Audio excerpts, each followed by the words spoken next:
નમસ્તે મિત્રો, જય માતાજી, બાપા સીતારામ, જય શ્રી કૃષ્ણ.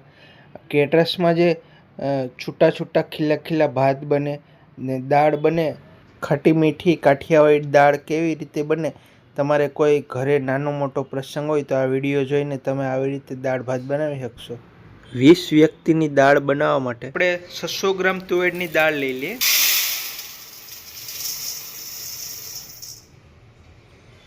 છસો ગ્રામ તુવેરની દાળ લીધી છે. એને 4-5 કલાક પલાળી દેવાની જો ટાઈમ હોય તો.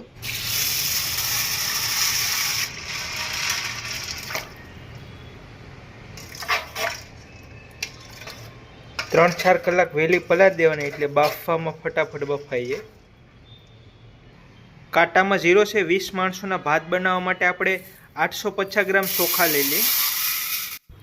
આ બાસમતી ચોખા છે, સારી કંપનીના બાસમતી ચોખા લો તો ભાત એકદમ છૂટા છૂટા ને લાંબા દેખાવદાર બને. 850 ગ્રામ ચોખાને આપણે 2 કલાક જેવા પલાળવાના. આ બાસમતી ચોખા છે એટલે એકદમ પલળી જાય ને એટલે એકદમ વ્હાઈટ ભાત બને. ચોખા પલાળો ત્યારે પાણી પુષ્કળ નાખવાનું. ચોખાને ડૂબાડી આવી રીતે ફૂલ પાણીમાં ડૂબાડી દેવાના, બાકી ભાતને બદલે ખીચડી બની જાય. આવી રીતે ચોખાને ડૂબાડી દેવાના. જો પાણી ઓછું હશે તો ચોખા ફાટી જાય. આ બાસમતી ચોખા હોય ને એ થોડા ફૂલે ને ફાટી જાય. તો મિત્રો, આપણે 20 માણાના દાળ ભાત બનાવવાના છે. તો દાળ પલાળી દીધી છે 600 ગ્રામ અને 850 ગ્રામ બાસમતી ચોખા પલાળી દીધા છે. પહેલાં આપણે ભાત બનાવી નાખશું. મિત્રો, ચોખા પલાળીને કલાક જેવો સમય થઈ ગયો છે. તો ચોખા થોડા થોડા વ્હાઈટ થઈ ગયા છે. હવે આપણે આ ચોખાને આ પાણી કાઢી નાખવાનું છે અને આપણે આ ગરમ પાણી મૂકી લીધું છે. 3-4 લીટર પાણી મૂક્યું છે. એટલા આખા મસાલા લીધા છે, લવિંગ, તજ, બાદિયા એના. અત્યારે આપણે ભાત બનાવીએ છીએ. ભાતના મસાલામાં આ નાખીએ છીએ. આપણે 2 ચમચ જેવું નમક નાખી દઈએ. વજનમાં 40 ગ્રામ જેવું નમક નાખી દીધું. અને આવી રીતે પાણી થોડું વધારે લેવાનું, 4 લીટર જેટલું, અને તપેલું મોટું લેવાનું. પાણી આવી રીતે ઉકળવા માંડી જાય પછી આપણે બાસમતી ચોખા નાખવાના છે. આપણે એટલા 2 ગાજર કટિંગ કરીને નાખી દીધા. તમે ગાજર, વટાણા ગમે એ નાખી શકો. એનાથી ભાતનો દેખાવ સરસ આવે અને દાળ ભાત ખાતા હોય તે સ્વાદ સરસ આવે. ભાતનું આ પાણી કાઢી નાખીએ ચોખાનું. ચોખાને બહુ ફેટવાના નથી, બાકી પલળી જાય પછી તૂટી જાય. પોરાથી પાણી કાઢી નાખીએ. એક પાણીએ ધોઈ નાખશું. થોડું બીજું પાણી નાખી દઈએ. આવી રીતે એક હાથ મારી દેવાનો. બહુ ફેટવાના નહીં, બાકી ફાટી જાય. ચોખા તૂટવા માંડે, કાઢી નાખીએ પાણી. અને પાણી નીકળી જાય એટલે ફટાફટ ગરમ પાણીમાં શેકવા મૂકી દેવાના. બાકી પાણી વગરના રાખશું તોય ચોખા ફાટવા માંડે 1 મિનિટમાં. આવી રીતે આપણે ભાત મૂકી દીધા છે. અને થોડું તપેલું, તમારે 2-3 કિલો બનાવો હોય તો 5-6 કિલોની કેપેસિટીનું તપેલું રાખવાનું.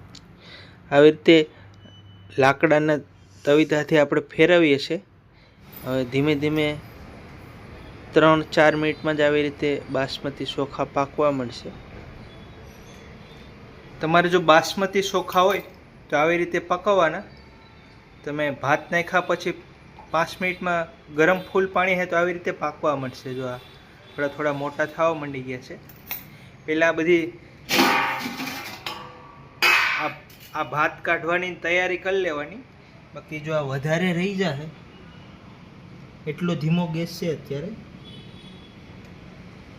એટલો ગેસે આપણે પકાવીએ છીએ. જો વધારે ચોખાને ધ્યાન રાખવાનું, વધારે રહી જાય તો પછી એકદમ ખીચડી જેવા થઈ જાય. એટલે ભાત બનાવતી હોય ત્યારે 2-2 મિનિટે ચેક કરી લેવાનું. બની જાય એટલે ફટાફટ કાઢી લેવાના. એ રીતે પકાવીએ છીએ.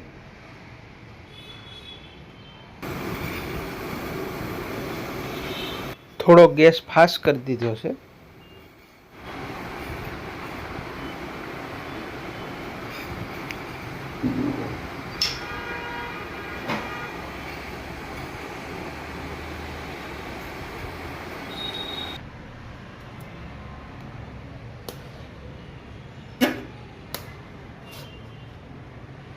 મિત્રો આ કન્ડિશનના ભાત થાય એટલે કાઢી લેવાના. જો એવડે ફૂલીને મસ્ત થઈ ગયા છે, પાકી ગયા છે, તૂટવા માંડી ગયા છે. તો આપણે કાઢી લઈએ છીએ. ગેસ બંધ કરી દીધો ને આવી રીતે ભાતિયું તૈયાર રાખો. તમે ઝારાથી પાકેલા ભાતને પણ અલગ કાઢી શકો. એવી રીતે આવી રીતે પાણીથી ના કાઢો તો પાણીની અંદરથી ભાત લઈ અને બીજા વાસણમાં પણ નાખી શકો. તો આવી રીતે મિત્રો એકદમ વ્હાઈટ 20 માણાના ભાત નીકળી ગયા છે. ને આપણે ગાજર અને વટાણા તમે નાખો તો પણ એ મસ્ત લાગશે. ખાવામાં મસ્ત લાગે, દેખાવમાં સરસ લાગે. ગરમ ગરમ ભાત હોય એટલે થોડું થોડું ઉપર તેલ નાખી દેવાનું. આનાથી એકદમ છૂટા છૂટા ભાત રહે. એટલું તમારે તેલ નાખી દેવાનું. ધીમે ધીમે તેલ નીચે ઉતરી જાય. હવે આપણે ભાત તૈયાર થઈ ગયા છે. દાળ બનાવી નાખીએ. પેલા દાળના શાકભાજી કટિંગ કરીને સુરણ છે આપણે દાળમાં નાખશું. 100 ગ્રામ જેવું સુરણ નાખીએ છીએ. એટલી દાળ હોય તો અને ડૂટી ફૂટી જેવું કટિંગ કરી નાખીશું. સુરણ આપણે દાળમાં નાખશું. ધાણા ને આ ટમેટા દાળમાં શાકમાં બેમાં 3 નાખી દેવું. આદુ મરચાંની પેસ્ટ કરી નાખીએ. 100 ગ્રામ જેવા મરચાં લીધા છે. જરૂરિયાત મુજબ નાખશો. દાળ બાફી નાખીએ. આ ભાતનું ઓહાણ છે. તમારે જો દાળ ખૂટે એમ હોય તો આની ક્વોન્ટિટી વધારી શકો. દાળમાંય નાખી શકો. 1-2 લીટર રાખવાનું. ઘટે એમ હોય દાળ તો નાખી શકો. આમાં થોડા હળદર મીઠું મસાલા નાખી દો એટલે દાળ બની જાય. જે ઘટતી હોય દાળ એને મિક્સ કરી દેવાની. દાળ બાફવા ગરમ પાણી મૂક્યું છે 3 લીટર જેવું. પાણી ફૂલ ગરમ થઈ જાય પછી આપણે આમાં દાળ નાખશું.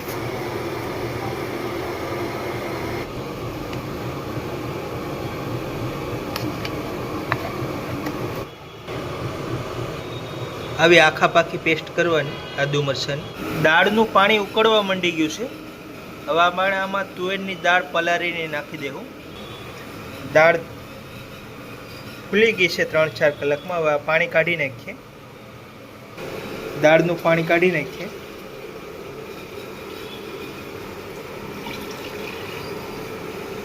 થોડું આપણે ચોખ્ખું પાણી નાખીને ધોઈ નાખીએ એકવાર. આવી રીતે કાઢી નાખીએ.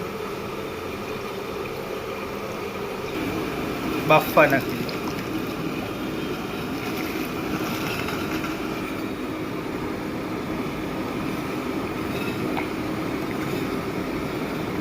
દાળને આપણે બફાવા દઈએ. દાળ આમ તળીએ છોટીએ તો આવી રીતે તવીથાથી હલાવતું રહેવાનું. તળીએ છોટે નહીં. 1 ચમચ જેવું નમક નાખીએ. વજનમાં 30-35 ગ્રામ હશે. નમક નાખવાથી દાળ તરત બફાઈ જાય. આપણે આ લગ્ન પ્રસંગમાં બનતી દાળ બનાવીએ છીએ. 1-2 ઉભરા આવે ત્યાં સુધી આવી રીતે હલાવતું રહેવાનું. બાકી નીચે તળીએ બેહીએ તો સ્વાદ બગડી જાય. આવી રીતે દાળમાં ઉભરો આવે, આ ફીણા આવે એ કાઢી લેવાના. અને તમારે કુકરમાં બાફવી તો મોટા કુકરમાં તમે 5 સીટી મારી દો એટલે વ્યવસ્થિત દાળ બફાઈ જાય. દાળ બફાતી હોય તો માથે રહેવાનું. આમાં ઉભરા આવે તો ઉભરાઈ જાય, ચૂલા ઉપરથી નીચે વહી જાય. તો આવી રીતે 2 ઉભરા આવી ગયા. હવે દાળને બહુ હલાવવાની જરૂર નથી. આપણે ફીણા કાઢી લઈએ છીએ.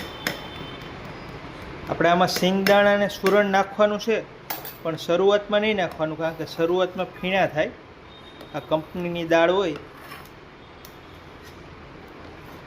ફીણ બધી કાઢી લીધી છે. 50 ગ્રામ જેવા સિંગદાણા નાખી દઈએ. એ અત્યારે દાળમાં નાખી દેવાના એટલે સરસ બફાઈ જાય. ને આપણે 100 ગ્રામ જેવું સુરણ નાખીએ છીએ. આનાથી એકદમ મસ્ત જાડી રગડા જેવી દાળ થાય. આવી રીતે દાળ બફાવા માંડી ગઈ છે. દાળ બફાતા કલાક જેવો સમય વયો જાય આપણે, કારણ કે તપેલામાં બફાવા અમુક દાળ ફાટવા માંડી ગઈ છે.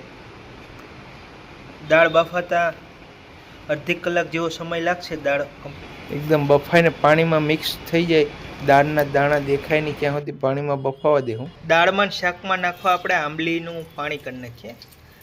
આંબલીને પલાળી દેવાની, અડધી કલાકમાં પલળી જાય. જરૂરિયાત ખટાશ મુજબ આપણે આંબલીનું બલ્બ નાખશું. મીડિયમ ગેસ જ છે. દાળ આવી રીતે બફાવા માંડી ગઈ છે. સિંગ દાણા અને સુરણ ને બધું એકારે બફાઈ જાય. દાળ બાફતા કલાક જેવો સમય લાગે અને પછી આપણે આ બફાઈ જાય પછી વઘાર મારી દઈએ આનો કાઠિયાવાડી સ્ટાઇલમાં. દાળ બફાઈને 1 કલાક જેવું થઈ ગયું છે. બધા દાણા ઓગળી ગયા છે. દાળ સરસ બફાઈ ગઈ છે. દાળ સરસ બફાઈ ગઈ છે. આવી રીતે સરસ બફાઈ જવી જોઈએ. દાણા બધા ઓગળી જવો જોઈએ. હવે આપણે વઘારની તૈયારી કરીએ. ગેસ બંધ કરીને વઘાર બીજા ચૂલા પર બનાવી નાખીએ. દાળના વઘારમાં જોતા મસાલા લઈ લઈએ. આખા મસાલા અને પીસેલા મસાલા બંને લઈ લઈએ. ટમેટાનું કટિંગ ને આદુ મરચાંની પેસ્ટ લીધી. 1 ચમચ હળદર લીધી છે, વજનમાં 7-8 ગ્રામ જેવી. 1 ચમચ તીખું મરચું પાવડર લઈએ, વજનમાં 5 ગ્રામ જેવું. 1 ચમચ ધાણા જીરું પાવડર લઈએ, વજનમાં 5 ગ્રામ જેવું. ગરમ મસાલો લઈએ 3-4 ગ્રામ જેવું. રાઈ, જીરું, તજ, બાદિયા, હિંગ, વઘારના મરચાં, મીઠા લીમડાના પાન. દાળનો વઘાર મારી દઈએ. 200 ગ્રામ તેલ લીધું છે, ગરમ થઈ ગયું છે. રાઈ નાખી દઈએ. 20 ગ્રામ જેવી ઝીણી રાઈને પહેલાં ફોડી નાખવાની. 1 ચમચ રાઈ નાખી છે અને આપણા વઘારના મરચાં, જીરું, મીઠો લીમડો હિંગ નાખી દઈએ.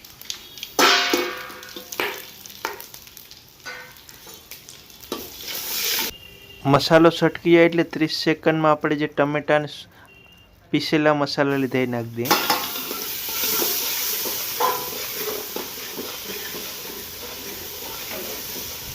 પીસેલા મસાલા નાખી મિક્સ કરીને ફટાફટ આપણે બાફેલી દાળ નાખી દેવાની.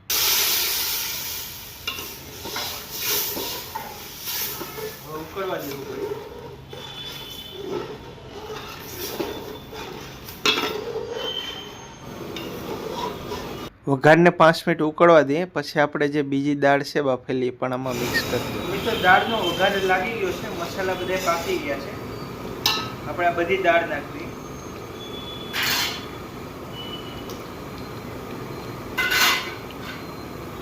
દાળ બધી લઈ લઈએ.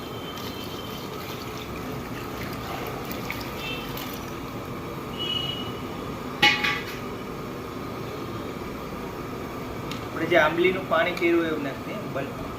તમારે જેટલી જરૂરિયાત હોય એ મુજબ ખટાશ નાખવાની. એવું હોય તો ટેસ્ટ કરી લેવાનો. તમે 2 વાર એ ખટાશ નાખી શકો. પહેલાં વધારે નહીં નાખવાની.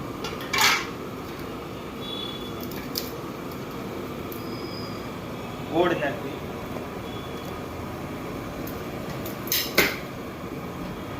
મેં અહીંયા 100-125 ગ્રામ જેવો ગોળ લીધો છે.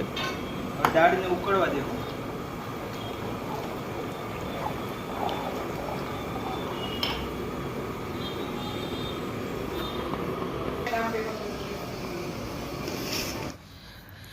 દાળ પાકીને 10 મિનિટ થઈ ગઈ છે. 2-3 ઉભરા આવી ગયા છે. આપણે હવે દાળ પાકી ગઈ છે. જરૂરિયાત મુજબ લીલા ધાણા નાખી દઈએ.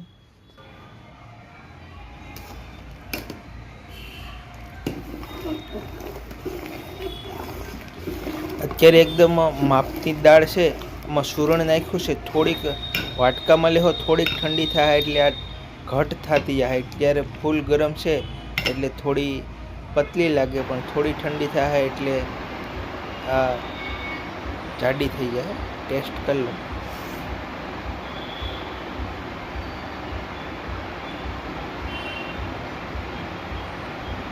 તો મિત્રો આવી રીતે આપણે દાળ ભાત બનાવ્યા છે. તમે પણ કોઈ 20 માણસોનો પ્રસંગ હોય તો આવી રીતે બનાવજો. ને વધારે હોય તો આનાથી વધારે મટીરિયલ લઈને બનાવજો. વિડીયો સારો લાગે તો વિડીયોને લાઇક કરી દો, શેર કરી દો. ચેનલમાં ન હોય સબસ્ક્રાઈબ કરી લેજો.